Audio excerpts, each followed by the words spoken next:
केंद्र सरकार ने अंततः तीनों कृषि कानून को वापस लेने का फैसला कर लिया है। शुक्रवार सुबह देश के नाम संबोधन में प्रधानमंत्री ने इसकी घोषणा की।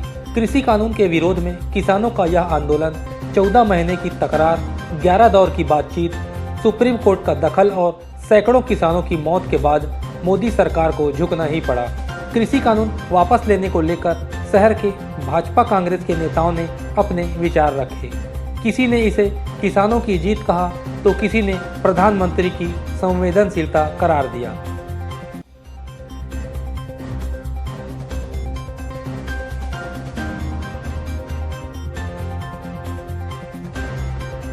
किसान आंदोलन एक विचारधारा है और जो किसानों का कहते थे खालिस्तानी, पाकिस्तानी या बब्बर खा सक आदमी, उनके मुंह में एक कड़ा तमाचा है।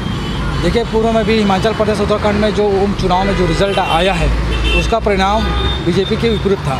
उसी को देख करके और वर्तमान में अभी जो यूपी चुनाव है, गुजरात चुनाव, जो 5 राज्यों के चुनाव है, इस चुनाव को देखते हुए जो अंदर का रिपोर्ट है, बीजेपी को बहुत भारी नुकसान किसान आंदोलन से हो रहा है। इस बात को ध्यान में रखते हुए मोदी जी के द्वारा कृषि कानून को वापस लिया जा रहा है, जो कि किसान हित में, देश हित में। परंतु मैं किसान भाइयों को आग्रह करना चाहता हूँ, जब तक संसद से पारित ना हो जाए कृषि कानून, उस तब तक हमको सावधान रहना चाहिए, क्योंकि बहुत पहले भी मोदी जी ने बहुत से वादे किए देश के सामने, किसानों के सामने, युवाओं के सामने, महिलाओं के सामने, वो पूरा नहीं कर पाए। तो हो सकता है ये चुनावी रणनीति को देखते हुए एक जुमला हो, और किसान भाइयों से यही निवेदन है कि वो जब तक संसद में पारित न हो तब तक हमें सतर्क और सावधान रहना चाहिए। देखिए, किसान जैसे बोला जा सकता है छोटा और सीमांत किसान, जिसके फ़ायदे के लिए बिल्कुल आ गया था। पहले भी कई सालों से किसानों की ये मांग रही है कि मंडी प्रथा को बंद किया जाए, क्योंकि उसमें अव्यवस्था थी। लेकिन कुछ दलाल कोचिए जो लोग होते हैं, जो बड़े किसान या बोला चाहिए जो दलाल जैसे लोग होते हैं, कोचिया जैसे लोग होते हैं,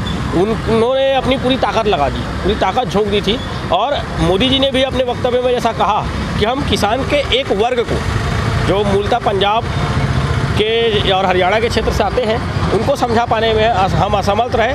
और लगातार पंजाब के ही पूर्व मुख्यमंत्री अरविंदर सिंह का लगातार कहना था कि कुछ ऐसी एक्टिविटीज़ बढ़ रही हैं इस आंदोलन के बिहाफ में कि इसे जल्द से जल्द समाप्त किया जाए। तो मोदी जी ने एक अच्छा स्टेप लिया, पहले उस विषय को ही समाप्त किया कि कृषि कानून है, सरकार अड़ियल रवैया ना अपनाते हुए उसको वापस ली है। पहले भी बातचीत के लिए कई बार बुलाया गया है, लोग मानने को तैयार ही नहीं थे। जो प्रावधान में आपको समस्या है, उस प्रावधान को हम वापस ले लेते हैं। लेकिन उस समय भी इन्होंने ये अड़े हुए थे कि तीनों वापस लो। आज तीनों वापस ले लिया गया है। उसके बाद भी कुछ लोगों का वक्तव्य आता है कि अभी भी आंदोलन समाप्त नहीं किया जाएगा।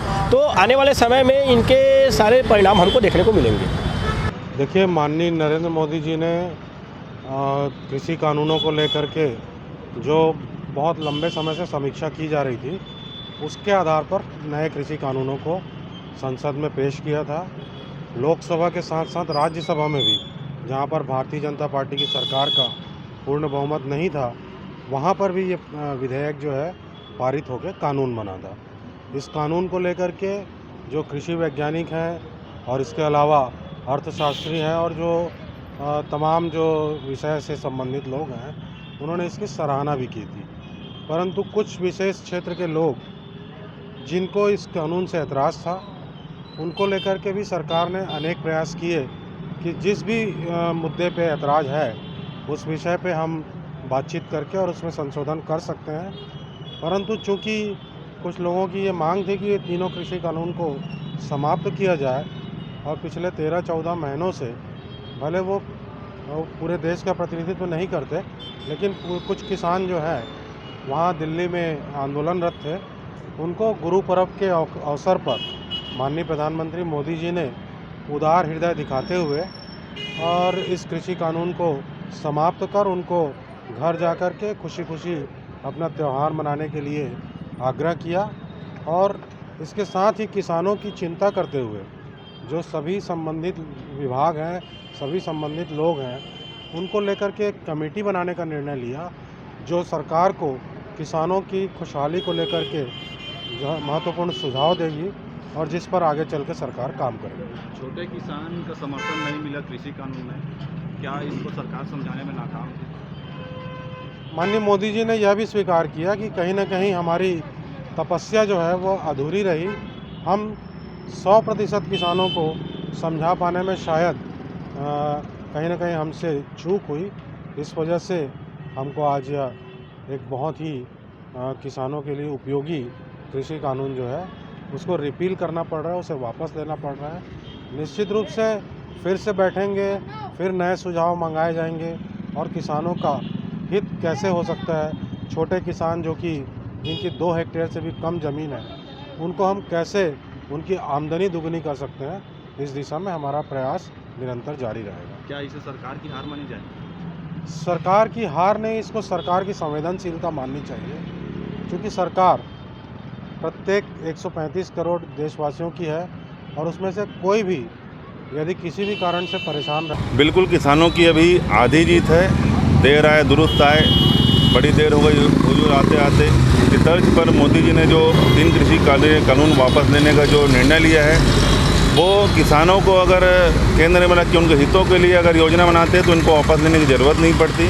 आज भी मैं किसानों को आगाह और सतर्क करना चाहूँगा कि उत्तराखंड पंजाब के उपचुनाव में मुँह की खाने के बाद अगर वो उत्तर प्रदेश चुनाव को देखते हुए इस कानून को वापस लिए हैं तो बाद में पिछले दरवाजे से अपने छिपे हुए एजेंडे को उद्योगपतियों को लाभ पहुंचाने के लिए फिर से इस काले कानूनों को दूसरे रूप में इन लोग अमली जामा पहनाने की कोशिश कर सकते हैं। मैं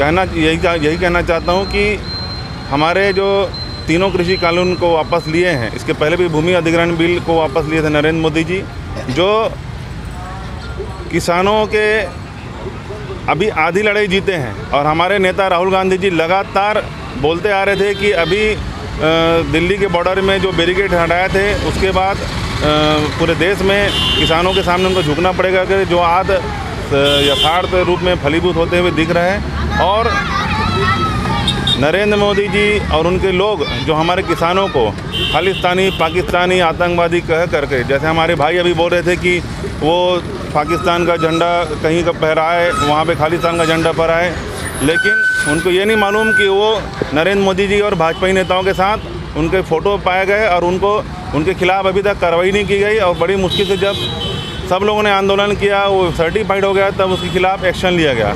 तो इन लोग असामाजिक तत्वों को खुद घुसाते हैं, चाहे वो कलकत्ते की बात हो, चाहे दिल्ली किसान आंदोलन की बात हो, और उसके बाद जब इनके उद्देश्य फलीभूत नहीं होता तो उसके ऊपर आरोप लगाते हैं। और ऐसे ही लगातार इन लोग क्षेत्र, धर्म और जाति के नाम पर लोगों को तोड़कर और किसानों के बीच में घुसाकर उनको बदनाम करने का प्रयास किए। नरेंद्र मोदी जी को खाली कृषि कानून वापस लेने से कुछ नहीं होगा, उनको पूरा राष्ट्र को माफ़ी मांगनी पड़ेगी। अन्नदाताओं को जो अपमान किया उसके लिए माफ़ी मांगना चाहिए, और जो 600 किसानों ने शहादत दी है उनके परिवारों को उचित मुआवजा प्रदान करना चाहिए, तभी उनके जो नियत है और उनको नीति है वो स्पष्ट होगी। अभी आधी लड़ाई जीती गई है किसानों के द्वारा। मैं किसान भाइयों को आगाह करना चाहता हूँ, किसान नेताओं को आगाह करना चाहता हूँ, हमारे कांग्रेस जनों को बोलना चाहता हूँ कि सतर्क रहे, सावधान रहे, ये आगे कुछ भी कर सकते हैं।